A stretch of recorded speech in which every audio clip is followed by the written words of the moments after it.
दार्मा गाउँपालिका सल्यानमा छौँ हैन। काफल खाइरहेका छौँ। ठ्याक्कै यो ठाउँलाई के भन्छ बाबु? मलिबाङ। यो ठ्याक्कै यो ठाउँ के रे गीता? माझबाट हैन। माझबाट भन्ने ठाउँमा छौँ। हाम्रो गीता नानुको घरमा हैन, बारीमा, आफ्नै बारीमा फलेको काफल हो यो हैन। यस्तो राम्रो छ हेरौँ त, खाँदै हेर्दै खाउँ लाग्ने रस भरिएको। बजारमा भएको भन्दा, बजारमा 1-2 दिन अगाडि टिपेको काफल भन्दा यो हामी रुखमै चढेर खाइरहेका छौँ। तपाईँहरूले रुखमा पनि देख्न सक्नुहुन्छ, मजासँग पाकिरहेको छ हैन, देखिरहेको छ हैन क्यामेरामा, एकदम पाकिरहेको छ, दामी छ।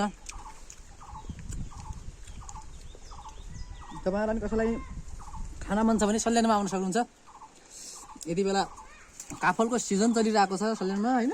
बजारमा पनि तपाईँले देख्न सक्नुहुन्छ काफल धेरै मात्रामा बजारमा गइरहेको छ।